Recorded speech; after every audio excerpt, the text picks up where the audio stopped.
Ivan Castano n'est pas de Dieu. Mohamed Sanogo n'est pas de Dieu. Oui, le Seigneur m'a dit, ils ne sont pas de Dieu. Ils ne le sont pas.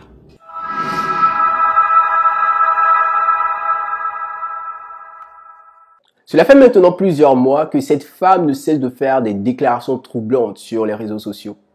Elle affirme que plusieurs des serviteurs de Dieu qui sont en vogue aujourd'hui en Afrique de l'Ouest et en Afrique centrale sont de faux serviteurs de Dieu. Elle a pointé du doigt des personnes comme Mamadou Karambiri, Mohamed Sanogo, Marcelo Tunatsi, et elle dit que ce sont des occultistes. Elle est allée même jusqu'à dire qu'en France, il n'y a pas de bonne église et que Ivan Castano est un franc-maçon. Elle dit que dans le sous-sol de son église, il y a des âmes qui sont maintenues captives. Écoutez ce qu'elle a à dire et nous y reviendrons. J'aimerais vous dire, le Seigneur m'a ramené dans l'église de Ivan Castano. Pendant qu'ils sont assis, voilà la rangée des pasteurs.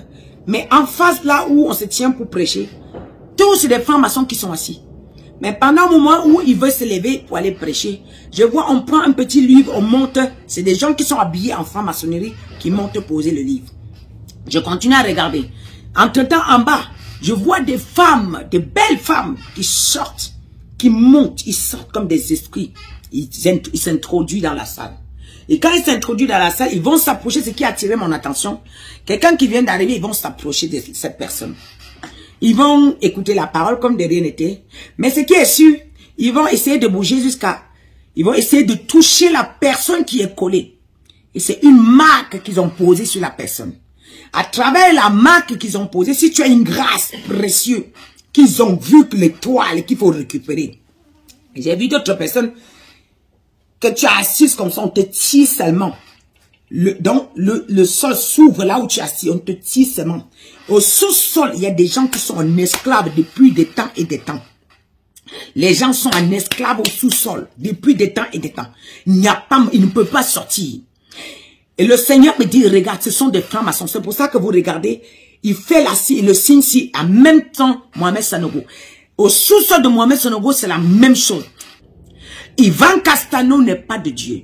Mohamed Sanogo n'est pas de Dieu. Oui, le Seigneur m'a dit, ils ne sont pas de Dieu. Ils ne le sont pas.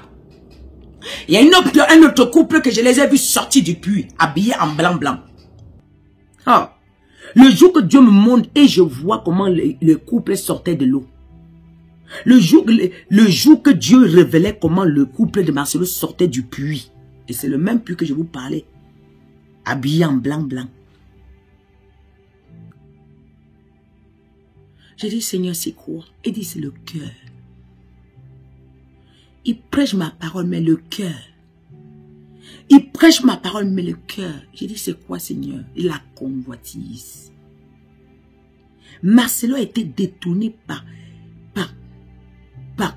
Ivan Castano et Mohamed Sanogo. Et qu'est-ce qui a fait que Marcelo se détourne? La visibilité. Il a voulu avoir la même chose que les autres. C'est la convoitise qui a transporté Marcelo et ramené dans le camp des ténèbres. On lui a dit, oui, voilà comment on va te faire voir, avoir des vues par-ci, par-là. Voilà ce qui a détourné Marcelo. Il y a une femme sur YouTube qui a fait une vidéo en disant que elle a fait une vision. Elle a vu Kangoka est de Dieu. Quelle abomination. Cette femme qui a dit Kangoka est de Dieu. Oh, madame, je ne sais pas si vous avez les enfants. Et vous avez permis à cause de vous. À cause de cette alliance que vous avez signée. Vous êtes venu dire que Dieu m'a dit que vous êtes une prophétesse. Vous êtes venu dire Dieu vous a dit. Dieu ne vous a jamais envoyé. Vous prophétisez sans que Dieu ne vous envoie. Vous parlez sans que Dieu ne vous donne des visions mensongères. Des visions de manipulation. Vous avez dit que Kangoka est vrai. Vous avez dit que vous avez vu le Seigneur. Vous dites que Kangoka est vrai. Vous avez dit que vous avez vu Dieu. Vous dites que Kangoka est vrai. Et pourtant, vous savez que quand toutes les prières sont dirigées par la franc-maçonnerie, l'esprit qui est en lui, il est déjà possédé par la franc-maçonnerie. Il est contrôlé par la franc-maçonnerie. Je vais vous montrer quelque chose ce matin. Vous avez dit, vous allez voir, attendez. Seigneur, tu es... Ça, c'est pas Christ, votre pasteur là. C'est pas lui. Si vous avez bien suivi, vous allez vous rendre compte que pour certaines personnes comme Kanguko, elle a eu à présenter une image comme une preuve. Mais la plupart de ces accusations proviennent d'expériences personnelles, de révélations qu'elle a reçues. En d'autres termes, le Saint-Esprit lui ouvre les yeux, il a conduit vers la page Facebook de quelqu'un et lui donne une vision concernant la personne. Et plusieurs chrétiens sont troublés. On ne sait pas quelle position adopter. On n'arrive plus à discerner le vrai du faux. Et en réalité, pourquoi? Parce que toutes ces personnes-là disent qu'elles sont des serviteurs de Dieu, des prophètes de Dieu. Mais elles se contredisent parfois, et même pire, elles s'accusent l'un l'autre. Mais je vais vous dire que le problème est beaucoup plus profond que ça. C'est que nous sommes passés d'un mouvement protestantiste seulement basé sur les Saintes Écritures, c'est-à-dire sola scriptura, à un mouvement protestantiste aujourd'hui qui est seulement basé sur ce que le Saint-Esprit m'a dit. En d'autres termes, on valorise beaucoup plus l'expérience personnelle au détriment de la parole de Dieu, ce qui est une aberration. La Bible nous dit à la loi et au témoignage, si l'on ne parle pas ainsi, il n'y aura point d'aurore pour le peuple. Isaïe le chapitre 8, le verset 20. Si nous ne sommes plus capables de discerner le vrai du faux, le bien du mal, bien aimé, je vous invite à retourner aux Saintes Écritures. Je ne rejette pas l'esprit de discernement, non. Mais l'esprit de discernement, c'est l'esprit de Dieu qui donne le discernement. Et le Saint-Esprit ne pourra pas contredire ce qu'il a déjà révélé. La Bible dit dans le livre de Timothée que toute écriture est inspirée de Dieu. Mais comment Dieu a inspiré? Lisons dans 2 Pierre le chapitre 1, le verset 21. Il est écrit, « Car ce n'est pas par une volonté d'homme qu'une prophétie a jamais été apportée, mais c'est poussé par le Saint-Esprit que des hommes ont parlé de la part de Dieu. » Le Saint-Esprit ne va pas contredire ce qu'il a déjà révélé et qui a été écrit. Alors si nous ne sommes pas capables, ou si nous ne sommes plus capables de discerner par notre propre intelligence ou par notre esprit, retournons à la parole de Dieu pour savoir qui est vrai et qui est faux. Aujourd'hui, je voudrais commencer par vous présenter 3 types de faux prophètes, 3 catégories de faux prophètes. La première catégorie de faux prophètes que la Bible nous propose, ce sont ceux-là qui disent qu'ils sont prophètes, mais qui en réalité sont des menteurs, purs et simples. Ils savent qu'ils sont en train de mentir. En âme et conscience, ils savent qu'ils sont des menteurs, que tout ce qu'ils sont en train de dire n'est pas vrai. Mais ils affirment que cela vient de Dieu. Lisons dans le livre de 1 Roi, le chapitre 13, le verset 18. Il est écrit, « Et il lui dit, « Moi aussi je suis prophète comme toi. Et un ange m'a parlé de la part de l'Éternel et m'a dit, « Ramène-le avec toi dans ta maison et qu'il mange du pain et boive de l'eau. » Il lui mentait. Vous vous rendez compte? Voici quelqu'un qui affirme de sa propre bouche qu'il est un prophète de Dieu. Il a reçu un message venant de Dieu. Mais en réalité, c'était un menteur. Et nous en avons beaucoup aujourd'hui. Ce ne sont pas tous ceux-là qui prophétisent ou qui disent qu'ils sont prophètes, qui en réalité disent la vérité. Et ils le savent. Ils savent qu'ils sont en train de vous mentir ou de nous mentir. Ils disent qu'ils sont prophètes. Et nous devons faire attention à toutes ces personnes qui disent qu'elles ont reçu des messages venant d'un ange, une vision ou quelque chose comme ça. Non. Nous devons tous les analyser au travers des Saintes Écritures et bien sûr poussés par le Saint-Esprit. La Bible dit dans le livre de Galates, le chapitre 1er, le verset 8 au verset 9. C'est Paul qui parle. Mais quand nous-mêmes, quand un ange du ciel annoncerait un autre évangile que celui que nous vous avons prêché, qui soit anathème. Verset 9, nous l'avons dit précédemment et je le répète à cette heure. Si quelqu'un vous annonce un autre évangile que celui que vous avez reçu, qu'il soit anathème.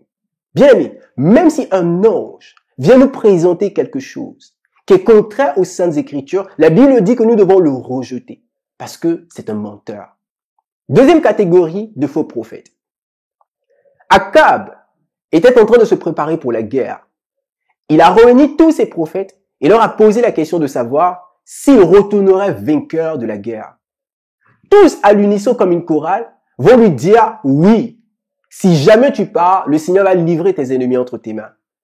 Mais Josaphat qui était avec lui et qui devait partir en guerre avec lui va lui poser la question de savoir s'il n'y a pas un autre prophète par lequel on pouvait consulter Dieu, par lequel on pouvait consulter l'Éternel.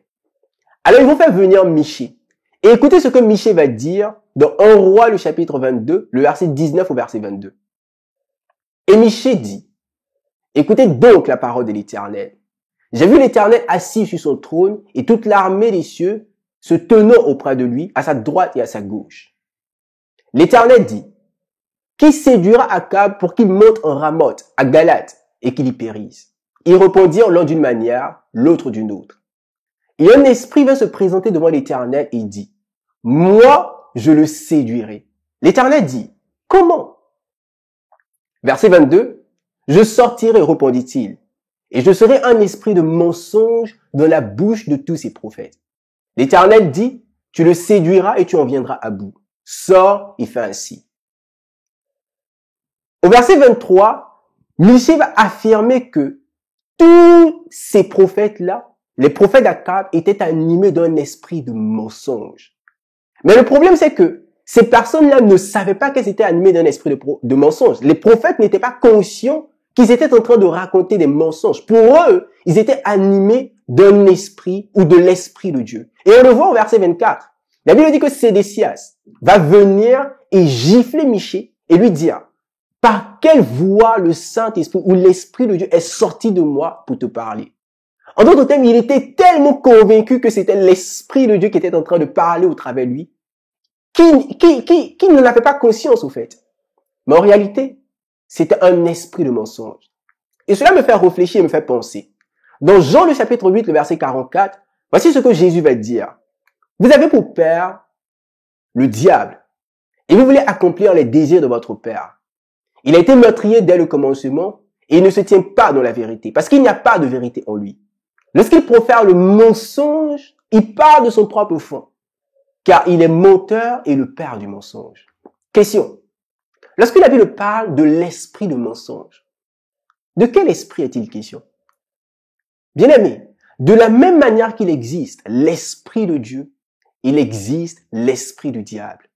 De la même manière que l'esprit de Dieu est un esprit de vérité, l'esprit du diable est un esprit de mensonge.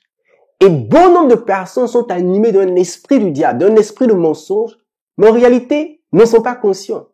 Elles pensent qu'elles sont en train de servir Dieu par l'esprit de Dieu, mais en réalité, elles sont en train de raconter des balivernes basées sur l'esprit du diable. Troisième catégorie de faux prophètes. Ce sont des personnes qui annoncent des choses vraies, mais en s'appuyant sur un esprit impur. Dans Actes des Apôtres, le chapitre 16, le verset 16, il est écrit « Comme nous allions au lieu de prière, une servante qui avait un esprit de python et qui, en devinant, procurait un grand profit à ses maîtres, vint au-devant de nous et se mit à nous suivre, Paul et nous.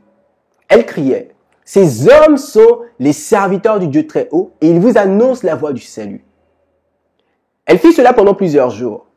Paul, fatigué, se retourna et dit à l'esprit, « Je t'ordonne au nom de Jésus-Christ de sortir d'elle. » Il sortit à l'heure même. Vous vous rendez compte? Est-ce que cette dame était en train d'annoncer quelque chose de vrai? Ben oui. La Bible dit qu'elle disait, « Ces hommes sont des serviteurs du Dieu très haut et ils vous annoncent la voie du salut. » Deuxième chose, est-ce qu'elle le faisait par l'Esprit de Dieu? Ben non. La Bible dit qu'elle était possédée par un esprit de python que Paul a chassé et elle a été délivrée et elle a perdu le don de prophétiser. Bien aimé, plusieurs personnes aujourd'hui annoncent des choses qui se réalisent. Mais est-ce que vous savez que ce ne sont pas tous qui sont animés de l'Esprit de Dieu ou du Saint-Esprit?